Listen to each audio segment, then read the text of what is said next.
Hello friends, গৃহপ্রবেশ এপিসোডে সবাইকে স্বাগত। আমাদের আজকের পর্বে দেখানো হবে একই ক্লিনিকে প্রেগনেন্সির ডক্টর দেখাতে গেছে মোহনা ও শুভ।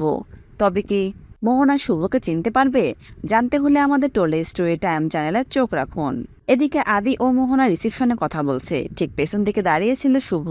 মোহনা শুভকে দেখতে পেরে শুভর কাছে এসে বলে, লাকি, তুমি এখানে কেন? এখানে কি করছো তুমি? তুমি যে বিবাহিত তা তো আগে জানতাম না। শুভ বলে উঠল, না না ম্যাম, আমি বিবাহিত না।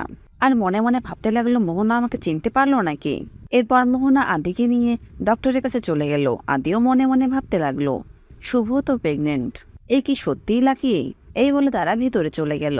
আর শুভ বাইরে বসে বসে ভাবতে লাগলো, আদি, তুমি যেমন তোমার ওই সন্তানের জন্য ভাবছো, তেমনি আমার সন্তানেরও তো এটা প্রাপ্য। কিন্তু তুমি আমার কাছে নেই। তুমি যখন ছিলে না তখনও আমি সেই ছোট্ট কেশবকে নিয়ে একা সবটা সামলিয়েছি, আর এখন তুমি থেকেও নেই। এই বলে শুভ বাইরে কাঁদতে লাগলো। এরপর শুভ নিজেকে সামলিয়ে নিয়ে বসে থাকলো। অন্যদিকে আদি ও মোহনা ডক্টরের সাথে কথা বলছে। আদি ডক্টরকে বলল, আমাদের বেবি ঠিক আছে তো? ডক্টর বলল, হ্যাঁ, আপনার বেবি একদমই নর্মাল, কোনো কিছুতেই কোনো প্রবলেম নেই। তখন আদি একটু বুদ্ধি খাটিয়ে বলল, আচ্ছা ডক্টর, আমি একটু আমাদের বেবির হার্টবিটটা শুনতে যাচ্ছি। তখনই মোহনা চমকে যায়, আর তার সাথে ডক্টরও চমকে যায়। এরপর ডক্টর আদিকে বলে দিল, আসলে আমাদের এখানে আল্ট্রাসাউন্ড মেশিনটা একটু প্রবলেম হয়েছে, তাই আজকে সেটা দেখানো সম্ভব নয়। আদি বলল, আমাদের হাতে অনেক সময় আছে ডক্টর, আপনি এটার প্রবলেমটা সলভ করে নিন, আমরা ততক্ষণে বসে থাকবো। এরপর মোহনা বলল, ডক্টর, ওর না তরে শুয়েছে না, ও আমাকে একটু বেশি কেয়ার করতেছে তো। মোহনা বলল, আয়ান, চলো না আজকে যাই, আর এদের এসে আমরা আল্ট্রাসাউন্ড করে নিব। এরপর আয়ান ও মোহনা ডক্টরের রুম থেকে বেরিয়ে গেল। এরপর শুভ ডক্টরের রুমে গেলে ডক্টর তাকে আল্ট্রাসাউন্ড করাতে বলে।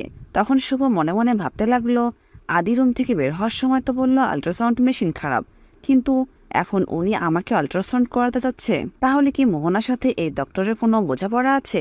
অন্যদিকে আদি ও মোহনা বাড়িতে চলে এলো। মোহনা আদিকে বলল, আয়ান, আমি উপরে গেলাম। এই বলে মোহনা ওপরে চলে গেল।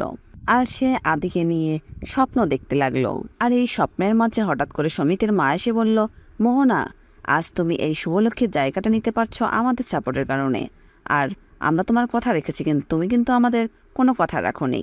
মোহনা বলল, কে বলেছে আমি আপনাদের কথা রাখিনি? ওই তুলিকে এমনভাবে রাখতে যেখানে সমিত তার ধারের কাছেও যেতে পারবে না। তুলিকে মেরে ফেলার চক্রান্ত করছে সমিতের মা ও মোহনা। তো বন্ধুরা, এর পরের ঘটনা জানতে আমাদের টলি স্টোরি টাইম চ্যানেলের পাশে থাকুন, আর আপনাদের সুন্দর মতামত আমাদের কমেন্ট বক্সে কমেন্ট করে জানাবেন। ধন্যবাদ।